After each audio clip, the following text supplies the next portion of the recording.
प्रीत नाम का एक बुनकर था। वो बहुत सुंदर कपड़ा बुना करता था। उसकी कारीगरी अच्छी थी, इसलिए उसे कपड़े के अच्छे दाम मिलते थे, जिससे उसका परिवार खुशहाल था। प्रीत की कपड़े बुनने की मशीन लकड़ी से बनी हुई थी।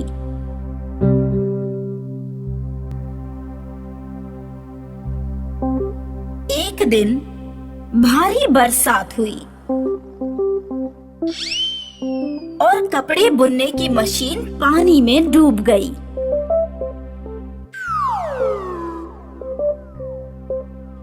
अगले दिन जब प्रीत ने मशीन की हालत देखी, अरे बाप रे, लकड़ी तो सारी सड़ गई है।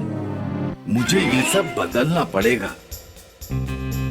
और वो लकड़ी इकट्ठा करने जंगल की ओर निकल पड़ा।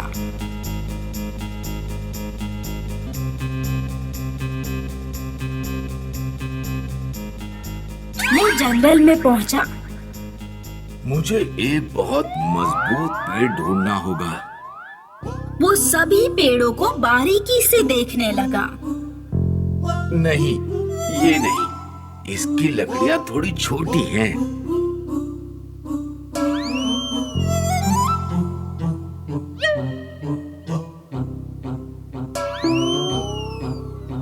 जंगल के भीतर उसे एक बहुत ही मजबूत पेड़ दिखा। ये बिल्कुल सही लग रही है। इसकी लकड़ियां मोटी और लंबी भी हैं। चलो, इससे ही काटता हूँ।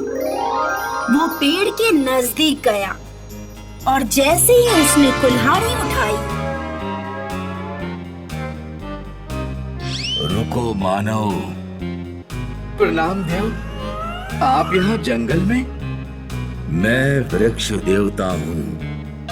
कई सालों से इस वृक्ष पे रह रहा हूँ। तुम इस वृक्ष को क्यों काटना चाहते हो? क्योंकि ये मेरी मजबूरी है। मेरी बुनाई की मशीन बारिश में खराब हो गई। उसे बनाने के लिए मुझे लंबी और मोटी लकड़ी चाहिए, जो इस जंगल में सिर्फ इस पेड़ पे ही है। मैं तुम्हारी मजबूरी समझता हूँ, पर मेरा इस पेड़ पर वास है। तो कृपया कर आप किसी और पेड़ पे चले जाइए, ताकि मैं इस पेड़ को काट सकूं। मानव, एक काम करते हैं। मैं तुम्हें एक वरदान दूंगा, जो तुम चाहो वो, और उसके बदले तुम इस पेड़ को मत काटो। वरदान? वो भी जो मैं चाहूं? प्रीत सोचने लगा कि वो क्या वरदान मांगे। देवता, आप मुझे एक दिन का समय दीजिए, ताकि मैं ये तय कर सकूं कि मुझे क्या वरदान चाहिए। ठीक है, तुम कल वरदान मांगने लौट आना। प्रीत ने देव को प्रणाम किया और देव वृक्ष में समा गए।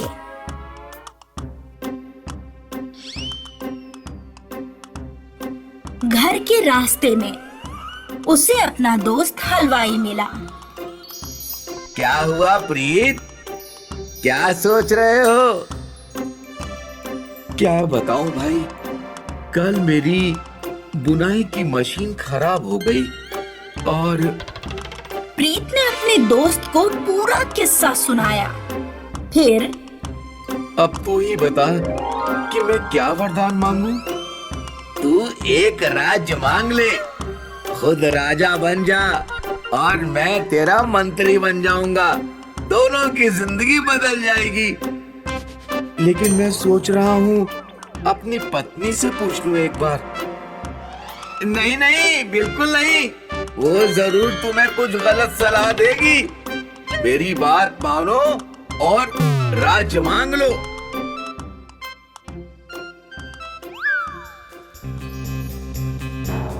प्रीत अपने घर पहुंचा और उसने अपनी पत्नी को सारी बात बता दी। तुम राज्य नहीं मांगना। एक राजा को बहुत मुश्किलें झेलनी पड़ती हैं। और जान का धोखा हमेशा होता है। तो मैं क्या वरदान मांगू?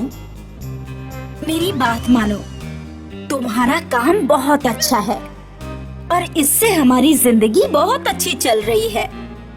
क्यों ना तुम अपने लिए 2 हाथ और 2 सिर मांग लो, ताकि तुम एक साथ 2 बुनाई मशीन चला सको और दुगनी कमाई करो। हाँ, ये बिल्कुल सही है। अगले दिन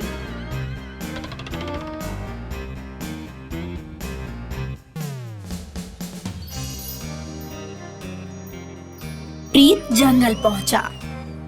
वृक्ष देवता प्रकट हुए। बोलो मानव, क्या तुमने अपना वरदान सोच लिया? हाँ, मुझे 2 सर और 4 हाथ चाहिए, ताकि मैं एक साथ 2 बुनाई मशीन चला सकूं। क्या सच में तुम यही चाहते हो? एक बार और सोच लो। हाँ देवता, मैं यही चाहता हूँ। ठीक है, तथास्तु।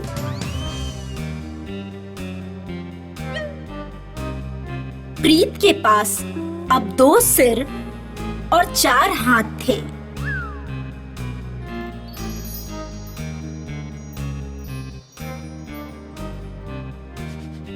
वो गांव की ओर चलने लगा। अब तो मैं मशहूर हो जाऊंगा। 2 सर और 4 हाथ वाला पहला इंसान। तभी एक बच्ची प्रीत को देख लेती है।